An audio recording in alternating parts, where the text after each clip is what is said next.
Mahal tayo ng Diyos. Mga kaibigan, mga kapatid, narito na naman ang inyong lingkod, Father Bob, isang paring Carmelita. Purihin natin si Jesus, Maria at Jose. Ngayon ay araw ng Huwebes at nasa ika-12 araw na tayo sa buwan ng Mayo, 2025. Tingnan natin ng mabuti ang ating mga ginagawa, ang ating mga karanasan, kung tayo ba mismo ay nakapagpapatunay na ang Panginoon ay napakabuti dahil sa kanyang pagmamahal sa atin. Amen?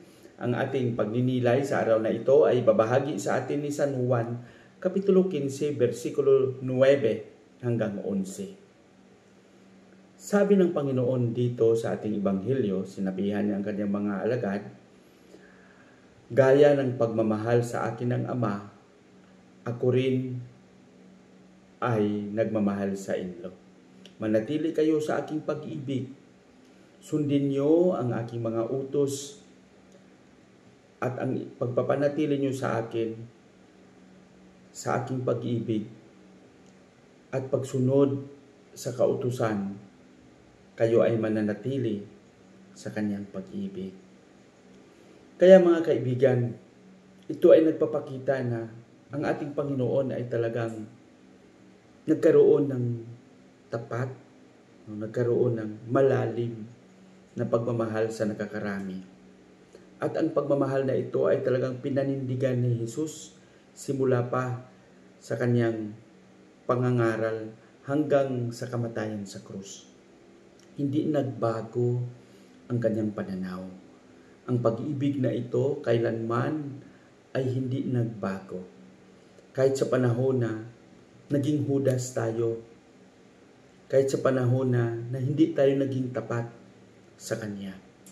Kahit sa panahon na nagkaroon tayo ng pag-aalinlangan, nagkaroon tayo ng pagdududa, nagkaroon tayo ng hindi masukat na pag-alala kung ano ang pwedeng mahinatnan ng ating buhay.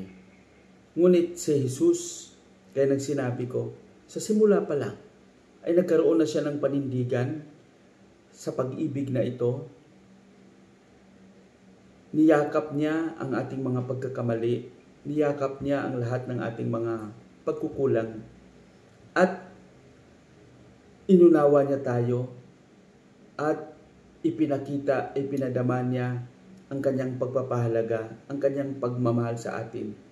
Kahit anuman ang mangyari, kahit mag-alay man siya ng kanyang buhay sa krus alang-alang sa ating lahat. Ang pag-ibig, ang pagmamahal ng Diyos na ito, sana ay masuklian natin ng pagiging tapat at patuloy na pagsisikap na gumawa ng kabutihan araw-araw sa ating mga ginagawa, saan man tayo, anuman ang estado ng ating buhay.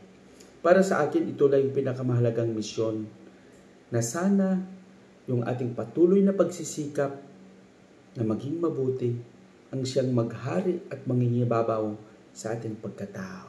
Amen? Pagpalain nawa ng Panginoon sa ating panalangin sa ngalan ng Ama, ng Anak at ng Espiritu Santo. Amen. Panginoong Hesus, maraming salamat sa iyong pagmamahal. Kahit alam mo na hindi kami karapat-dapat sa pag-ibig, sa pagmamahal na ibinuhos mo sa amin. Alam namin na mahal mo kami sa likod ng aming mga kahinaan. Turuan mo kami, gabayan mo kami na sa likod ng mga kahinaang ito, patuloy kaming magsikap na maging mabuti. Amen. Sa ngalan ng Ama, ng Anak, at ng Espiritu Santo. Amen.